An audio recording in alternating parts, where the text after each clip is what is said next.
Vamos a continuar con esa función que nos hemos encomendado de dar conocimiento de los distintos padecimientos para saber sus técnicas de detección y a la vez también sus posibilidades de tratamiento. Hoy vamos a hablar de una enfermedad fea, hoy hablamos de un cáncer, en concreto del cáncer oral. El cáncer oral es aquel que surge en la boca, en los labios, en la lengua y afecta a toda la zona que rodea a la boca. Hoy vamos a hablar de este tema, de los cánceres orales, de su sintomatología y sus posibilidades de tratamiento con un gran profesional. Nos acompaña hoy don Alberto Candau Álvarez. Es un especialista en cirugía oral y maxilofacial y ha tenido a bien venir con nosotros para explicarnos las posibilidades de tratamiento que tiene dicha enfermedad. Como siempre, yo selecciono para ustedes unas determinadas noticias que traduzco y resumo para su conocimiento y para saber qué se realiza en otros países de distintas técnicas médicas. Empezamos.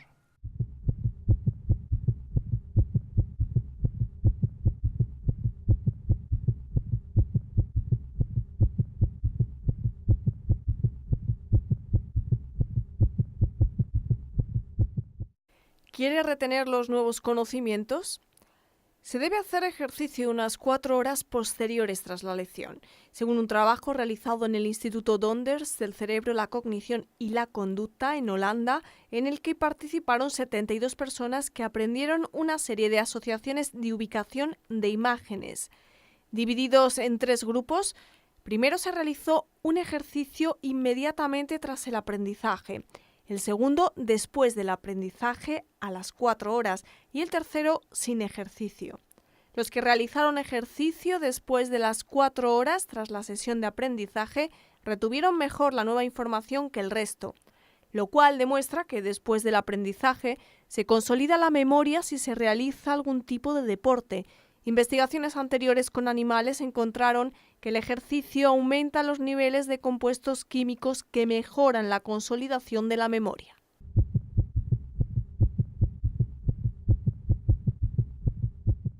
Las tortugas como mascotas siguen propagando la salmonela. Las autoridades sanitarias de Estados Unidos encontraron que las tortugas pequeñas ilegales provocaron 15 brotes de salmonela en la última década. La mitad de esos casos fueron en niños menores de 10 años. Besar tortugas, dejar que anden sobre la mesa y las encimeras de las cocinas cuando se está cocinando, así como limpiar los hábitats de las tortugas en los fregaderos, pueden ser la causa, según los investigadores de los Centros para el Control y la Prevención de Enfermedades de Estados Unidos, aunque estas están prohibidas desde el año 1975. Las tortugas menores de 10 centímetros siguen siendo mascotas populares en Estados Unidos. Antes de esta prohibición, cada año 280.000 personas enfermaban de salmonelosis vinculada con las tortugas. En los hogares con niños mayores o donde las personas deciden tener reptiles, es necesario lavarse las manos tras el manejo de las tortugas, sus hábitats o cualquier sitio por el que deambulen.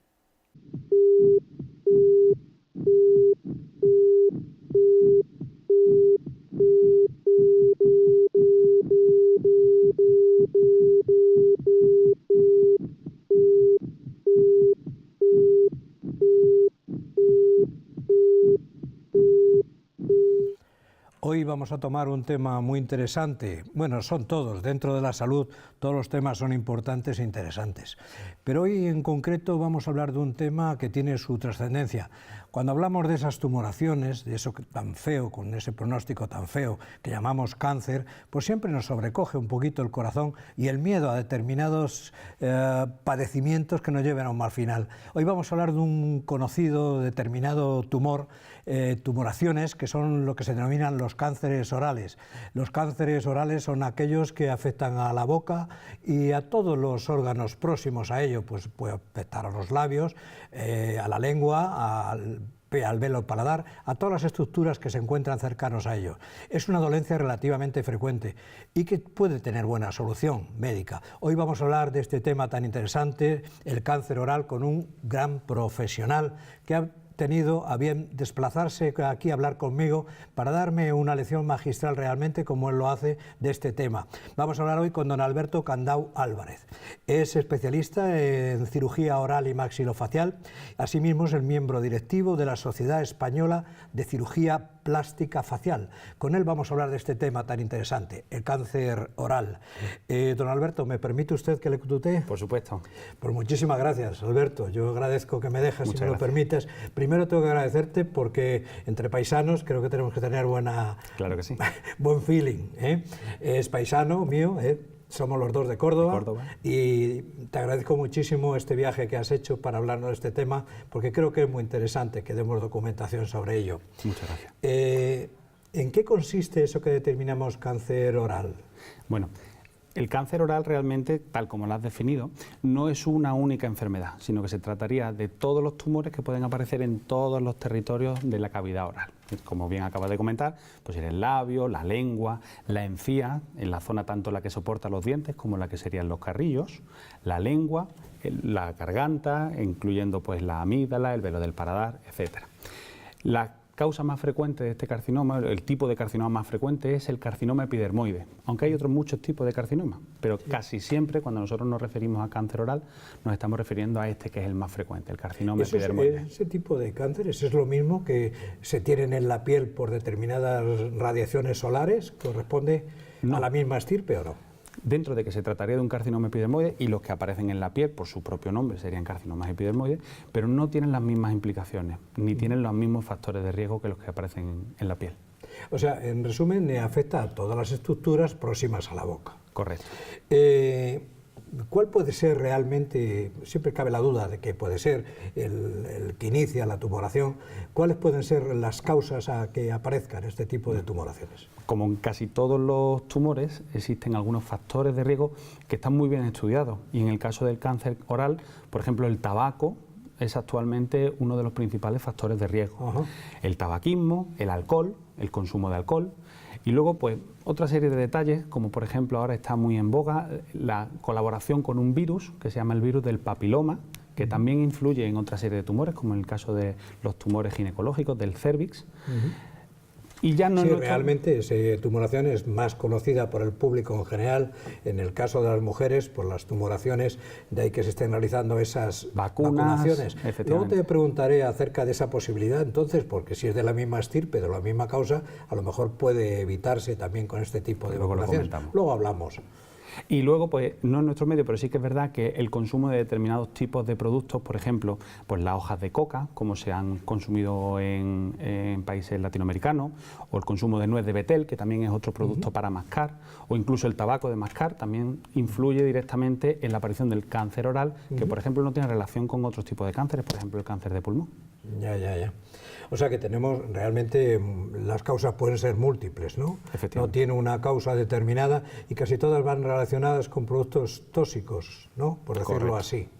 ¿Qué síntomas presenta el paciente que le haga sospechar que puede tener un padecimiento de estas características? ¿Cuáles son los síntomas más frecuentes? Yo cuando hablo con mis pacientes siempre digo que gracias a Dios el cáncer oral es un cáncer muy noble, porque a diferencia de otros tipos de tumores que hay necesaria una serie de pruebas invasivas o sofisticadas, el cáncer aparece como una llaga o como una úlcera que aparece en la boca y que no se quita. Y perfectamente cualquier persona sería prácticamente capaz de poder reconocérsela simplemente mirándose al espejo con una linterna. Entonces, el principal método que nosotros tenemos para ver que efectivamente ha aparecido una lesión es simplemente mirando. La vista. La vista, tan sencillo como eso. Yo siempre digo que una buena exploración clínica suple a todos los tipos de estudios que pueda realizar. Aquello que se hablaba que era el ojo clínico. Exacto. Entonces, yo siempre defenderé esa postura por parte del profesional, pero estamos en la época de la demanda de las pruebas técnicas que nos confirmen el posible diagnóstico, y en este punto pues, creo que hasta podemos llegar a perjudicar. Entonces, principalmente el diagnóstico es, como dices, por la inspección ocular, ¿no? Con la inspección nosotros vamos a sospecharlo. El médico que trata este tipo de lesiones, que pueden ser médicos de atención primaria, los dentistas, que aparecen tanto en atención primaria como en los de las consultas particulares, y ya en un segundo plano los cirujanos maxilofaciales, y otras especialidades, como pueden ser el caso de otorrino o otras especialidades que traten con la vía aérea superior.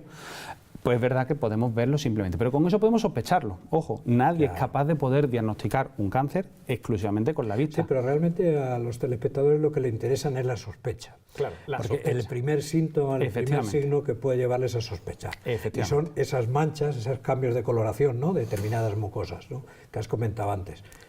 Exactamente. Entonces, con esa sospecha, ¿cuál es la herramienta diagnóstica que tenemos? Fundamentalmente la biopsia. Es decir, un procedimiento, la biopsia es un pequeño procedimiento que se hace con anestesia local, con la misma anestesia que se utilizaría, por ejemplo, en una consulta de un dentista, donde nosotros tomamos una muestrecita de ese tejido y lo estudiamos al microscopio y vemos la naturaleza que tiene. ¿De acuerdo? Entonces, eso es un procedimiento relativamente sencillo que se puede hacer perfectamente de forma ambulatoria y que nos va a sacar de dudas en aquellos pacientes donde verdaderamente las tengamos. Entonces, principalmente sería la biopsia. ¿Hay alguna otra prueba técnica, si no existen complicaciones? Porque, lógicamente, esta tumoración puede dar en su evolución invasión a otros órganos, que ese es el riesgo de todas las tumoraciones cancerígenas, en este caso. Correcto. Entonces, ¿qué otras pruebas podríamos solicitar? Me refiero, porque el paciente siempre queda como que a ver si voy a tener algo más y no se me mira. Por eso es tú, como técnico y conocedor de estas distintas técnicas, para que sea de tu boca, que es salga. Muy frecuente. Realmente, cuando una persona tiene la sospecha, se le procede de forma prácticamente inmediata, en el mismo momento se le hace la biopsia. La confirmación de esa biopsia va a tardar muy poquito. En el momento en el que ya se sabe, o en el momento en el que, bueno, pues verdaderamente, si los medios nos lo permiten, pues podemos plantearlo, las pruebas que se llaman estadificación, es decir, para ver exactamente de qué se trata y hasta dónde alcanza. Fundamentalmente es el TAC y en algunos casos específicos la resonancia. Eso lo que nos va a permitir exactamente, para que la gente lo entienda, es saber dónde está y hasta dónde llega. O sea, realmente la trascendencia del proceso, y para tomar una reparación, como digo yo, condigna. A pecado infinito, reparación infinita. ¿Existe alguna población de riesgo que esté más expuesta a este tipo de tumoraciones? Efectivamente, cuando nosotros hemos comentado que, en fin, las personas que pueden tener más riesgo son aquellas que fuman o aquellas que beben, y sobre todo un consumo durante mucho tiempo, en especial el caso del tabaco, pues vemos que, por ejemplo, las personas que pueden tener por encima de los 60 años, entre los 55 y los 60 años en adelante, y en especial si han sido fumadores, pues tienen un riesgo muy por encima de la población normal, prácticamente de 5 veces por encima de la población normal. Entonces, en estas personas que tienen un riesgo especial, todas las campañas van encaminadas a que al menos una vez al año se le realice una exploración oral, tal como le hemos explicado, simplemente mirando y comprobando que no existan ni lesiones, ni una cosa muy importante, que son las lesiones premalignas, es decir, unas manchas que podemos apreciar en la cavidad oral, que sin ser cáncer tenemos un riesgo incluso mayor de que puedan producirse. Claro, lógicamente tú estás hablando de los que se llaman las leucoplasias, esos los cambios de consistencia, las manchas. Esto hay que aclararlo mucho al telespectador, porque lógicamente hay mucha gente que a lo mejor por determinadas carencias de vitaminas y demás pueden tener algún tipo también de afectaciones dentro de la boca. Pues el hecho de ver esos cambios pueden pensar que pues una metaplasia tisular del tejido en concreto, y no es así, ¿no? Y no necesariamente. No. ¿Qué características son las manchas que hacen sospechar? Para que el público la pueda más o menos ubicar, vemos que hay dos tipos de manchas. Las que se llaman las manchas blancas, que se llaman leucoplasias, y las manchas rojas, que se llaman eritroplasias. Las blancas se ven como manchas homogéneas, que en algunos casos pueden estar alteradas por algún tipo de sangrado o de ulceración. En general, en un porcentaje altísimo, esas manchas no van a ser cáncer. Y aquí cabría muchísimos diagnósticos diferenciales. Por ejemplo, las propias infecciones por cándida, que son un hongo que infecta a la cavidad oral cuando una persona está baja de defensa, pues pueden simular este tipo de leucoplasia. En ningún caso lo que queremos es, por supuesto, que el público se alarme, pero sí que es verdad que hasta cierto punto ese diagnóstico de ¿Qué porcentaje pequeño van a ser leucoplasia, digamos, de las malas? ¿Y cuál es el gran porcentaje de esas leucoplasias que pueden ser enfermedades benignas o que no tienen un potencial carcinogénico tan grande, un potencial de dar problemas tan grande? Pues entonces eso es lo que deberíamos es dar la posibilidad de que puedan consultarlo con el especialista que le pueda asesorar en ese tema. Esas son las manchas blancas, pero las manchas rojas es todo lo contrario. Prácticamente casi todas las manchas rojas van a ser malas. Esas manchas rojas, esa eritroplasia, en muchísimos casos sí que se tratan de algo que sí que debería ser para poder al menos solicitar con el médico de atención primaria o con el facultativo, con el médico que tengan de referencia, poder consultar para poder ser analizadas al menos por un profesional. Ajá. Bueno, aquí afortunadamente tenemos un sistema público de salud que esas coberturas las tenemos prácticamente con el médico de familia totalmente resueltas. Entonces, desde tu punto de vista, ¿crees que toda mancha que aparezca debe de ser consultada para determinar su beneficio o perjuicio desde el punto de vista de salud? Decíamos que la predisposición que te preguntaba antes eran personas mayores de 65 años, ¿no? 60-65 años. ¿Y existe algún protocolo en concreto que se tenga que realizar o se encargue la misma administración de solicitar esos estudios a determinadas edades, como por ejemplo en el cáncer de colon, en el caso de la mama en la mujer? No. Todavía no existe protocolizado en prácticamente ningún sitio, en ningún país, el cribado, la selección de pacientes sanos a los que estudiar para ver si pudieran tener. No se ha demostrado que tenga utilidad. Pero sí que es verdad que en esas personas una simple visita, como cualquier ciudadano de a pie debería, de al menos una vez al año a su odontólogo. Como al dentista, Claro, exactamente. Al oftalmólogo. Justo cuando uno va al dentista, eso ya puede ser una consulta para que ese dentista, por ejemplo los dentistas de atención primaria, puedan estudiarle, pueden simplemente verlo. Alberto, lo que tiene que hacer uno es quererse. Efectivamente. Si tú te quieres, tú te vas y dices, oye, esto me lo tengo que hacer mirar, esto me lo tengo que hacer mirar, que no hace falta que nadie te avise. Tiene usted que ir porque son las 12:15. Efectivamente. Que nos queramos y procuremos mirar cualquier duda que tengamos en Correcto. ese punto. Muy bien. Y un mensaje que es muy importante es que no ya solamente lo que son las manchas por el color, sino las úlceras. Es decir, cuando uno se ve una pupa, una llaga en la boca que está durante más de 3 semanas y no se quita, esa llaga deberíamos estudiarla. Deberíamos, por supuesto, consultar con nuestro médico de atención primaria. Hablamos de una ulceración, porque lo que todo el mundo conoce son las aftas, los virus, el herpes, en este caso. Eso es, yo creo que en general todo el mundo lo conoce y sabe, pero puede ser un motivo de preocupación, porque esas dolencias suelen ser largas, ¿no? Suelen ser muy frecuentes que las personas puedan tener síntomas durante mucho tiempo. Por eso hemos establecido el límite en torno a las 3 semanas. ¿Por qué? Porque la inmensa mayoría de las aftas, de los virus, de las infecciones, del me he pegado un mordisco y me ha salido una llaga, de todo ese tipo de problemas, por lo general tienen un pronóstico muy bueno y se curan relativamente rápido. Ajá. Pueden ser muy molestas, pero no suelen tardar más de 20-25 días en quitarse.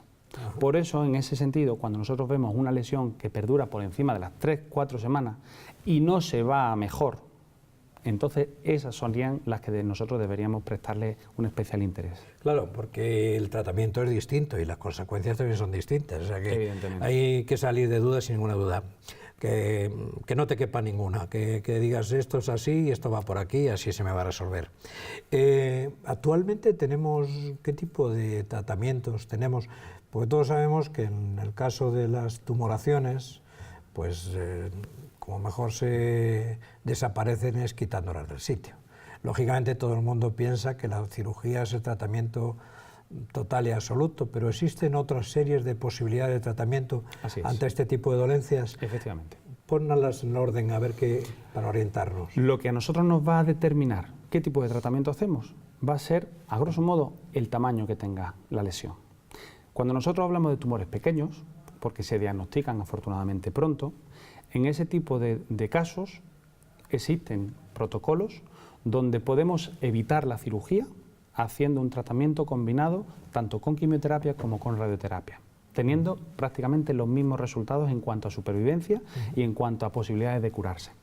Eso se llaman, pues como no operamos y digamos quitamos el órgano, pues se llaman protocolos de conservación de órgano. Eso nosotros lo que hacemos es precisamente para evitar, cuando tenemos por ejemplo alguna lesión en la lengua, pues para intentar evitar que se pueda tener que quitar la lengua. O cuando existe por ejemplo en la garganta, con las mismas características. Sin embargo, cuando el tumor es ciertamente más grande y cuando además invade ganglios, por ejemplo, y se disemina, pues entonces el mejor tratamiento que se le puede ofrecer al paciente, por supuesto, es la resección, es quitarlo. ¿Cómo se quita? Pues prácticamente, pues como dicen, ¿no? Pues se quita por lo sano. ¿Eso qué significa? Se quita no solamente lo que vemos, sino quitamos un margen en torno a donde nosotros vemos que termina el tumor, para poder intentar evitar que pueda haber células que estén colonizando los bordes de esa resección. Pero vamos más allá todavía. Como nosotros sabemos que la tendencia de esta enfermedad es a diseminarse y a esparcirse, los cirujanos hacemos una técnica que consiste en que los ganglios del cuello, y los ganglios y los vasos linfáticos son las autopistas por donde esas células pueden migrar hacia el resto del cuerpo. Ir a otro sitio y perjudicar. Efectivamente, que es lo que nosotros llamamos en medicina metástasis, cuando un tumor se sale de su sitio y se va a otro. ¿Qué hacemos? Cortamos esa carretera. Evitamos y hacemos un cortafuego, quitando y limpiando todos los ganglios y los tejidos linfáticos de la zona del cuello. Entonces, de esa manera conseguimos el control no solamente de la enfermedad en el sitio, sino el control regional, el control de las posibles diseminaciones. Exactamente. Y entonces, y dentro, combinar, estás diciendo también la quimio y la... ¿Cuándo optáis, por qué intensidad, por qué optáis completar más el tratamiento?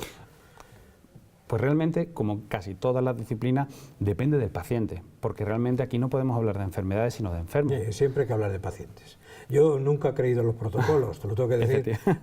Yo creo que yo cuando digo que pase Juanito, no digo que pase el protocolo Juanito, que pase don Juanito. Esto es evidente que cada uno es uno y cada uno tiene su padecimiento. Hombre, por lo general, en tumores de pequeños, de un tamaño pequeño, y en zonas como por ejemplo puede ser la garganta, por lo general se procura siempre preservar el órgano, sobre todo en pacientes jóvenes donde el dejarlo sin habla pues supone un gran problema. En tumores mayores, donde nosotros creemos que con la cirugía pueden quitarse por completo, sin ninguna duda, ahí vamos a optar siempre por la cirugía. Y en esos casos, en muchas ocasiones, después ese tipo de tratamiento los complementamos, una vez que ya pasa la cirugía el paciente, con radioterapia.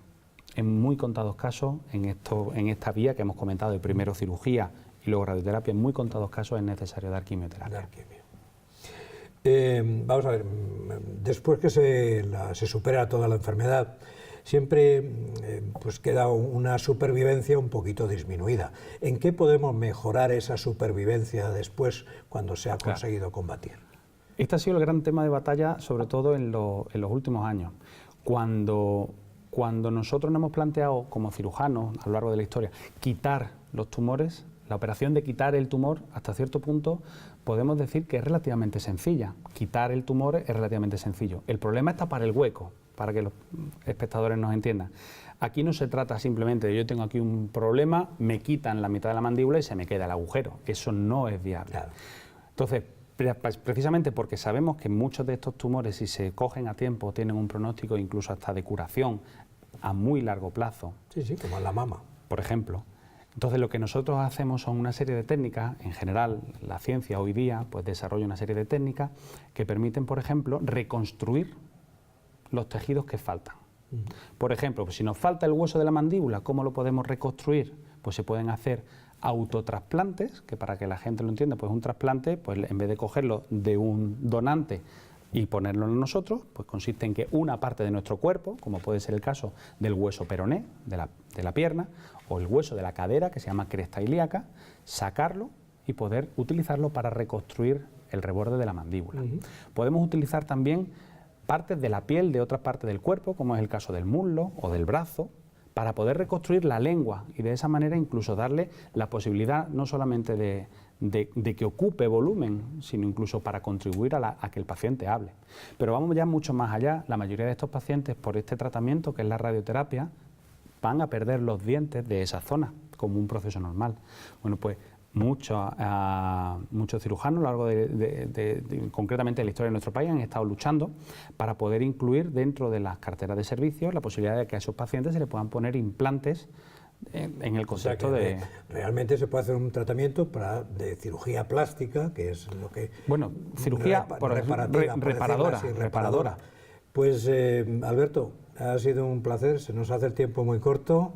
Claro que Vamos sí. a continuar hablando de estos temas tan interesantes y tú como gran conocedor nos los explicas extraordinariamente, así que si te parece vamos el próximo día a hablar de otro tema que también es muy interesante desde el punto de vista de tu especialidad, es esa parálisis facial.